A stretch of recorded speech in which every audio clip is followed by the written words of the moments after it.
Bien, pues vamos a empezar con esta sesión. Es la introducción a la sesión. Tenemos que poner atención para poder ir más o menos entendiéndole de lo que se va a tratar.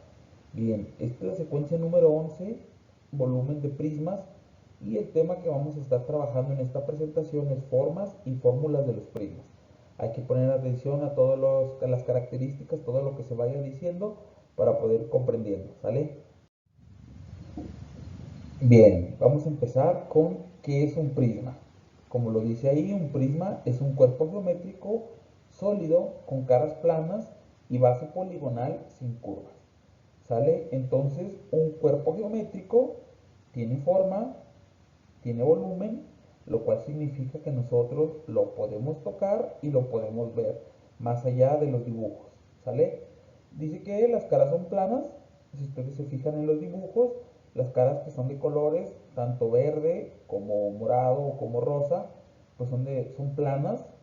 Dice que la base es poligonal sin curvas. La base poligonal significa que las dos bases, tanto la de arriba como la de abajo, es un polígono, es una figura geométrica que no tiene curvas. Por lo tanto, el círculo no entraría dentro de esto. Nada más entrarían los triángulos, los cuadrados, los pentágonos, etcétera. ¿Sale? Bien, entonces ahora vamos a ver cuáles son las características que tienen los prismas.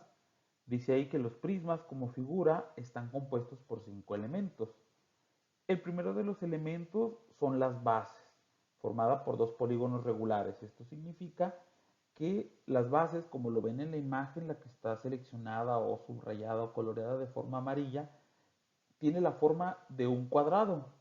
Los polígonos tienen que ser una figura geométrica y tiene que ser igual tanto abajo como arriba, ¿sale? Entonces podemos decir que los prismas tienen dos bases.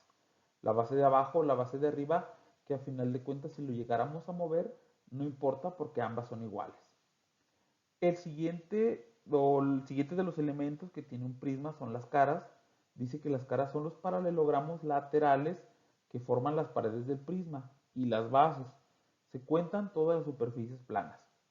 Ok, entonces un paralelogramo es una figura de 4 lados y dice ahí son paralelogramos laterales, o sea, son las paredes del prisma. Por ejemplo, en la imagen podemos ver una pared o una cara rectangular, cumple con que sea un paralelogramo, tiene 4 lados, ustedes se fijan en ese rectángulo. Y aquí también en las caras se cuentan las bases, ¿sale? A la hora de contar las caras de un prisma, pues también aparte de las paredes vamos a contar las bases. En este caso, pues si tomamos en cuenta que tiene 4 paredes y 2 bases, pues podemos decidir o podemos decir que tiene 6 caras, ¿sale? Continuamos con las características que tienen los prismas. En este caso siguen las aristas. Dice que las aristas son los lados de cada cara o los segmentos de las caras que se interceptan. Como lo vemos señalados en la imagen, son las líneas. Todas las líneas que tenga tanto cada cara como cada base, como cada cara, cada pared, pues la tendremos que ir coloreando. En este caso, pues nada más están señaladas con rojo y no están señaladas todas, están señaladas solamente algunos en la imagen. ¿Sale? Entonces nosotros tendremos que ir contando cuántas líneas hay para formar este prisma. Y así podemos obtener las aristas. Ahora, los vértices. Dice que los vértices son las esquinas o puntos donde se encuentran las caras y ahí están marcados con circulitos rojos. Ahí no tiene mucha dificultad identificar y contar cuáles son los vértices. Igual, en esa figura que está apareciendo en la imagen no están señalados todos los vértices, están señalados solamente 6. Ya si nos solicitara contarlos, pues tendríamos que considerar también los que faltan. Y por último, en estas características encontramos la altura. La altura es la distancia entre las dos bases, creo que esto es muy sencillo y ahí está señalado en la imagen. Desde el punto de uno de los puntos de la cara de abajo o de la base de abajo hacia uno de los puntos de la base de arriba, pues podemos medir la altura. Pasamos entonces a la clasificación de los prismas. Dice ahí que los prismas se clasifican según las características de sus bases.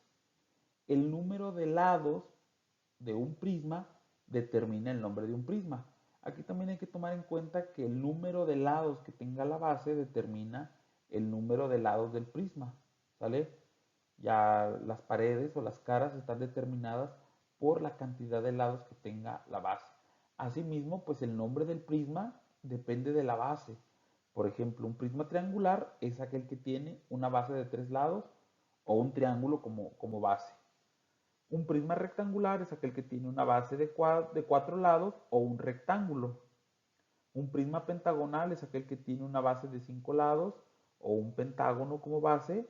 Y nos dice también que existen de esta manera prismas hexagonales de 6 lados, heptagonales de 7, octagonales de 8, etcétera, etcétera, etcétera. ¿Sale? Pero entonces el nombre del prisma depende de la forma que tengan las bases. Bien, para terminar esta primera parte de nuestros prismas, hay dos figuras que pudieran parecer prismas por sus formas y por sus características, pero que no lo son. Una de ellas es el cubo y la otra es el cilindro. ¿Por qué el cubo no es un prisma?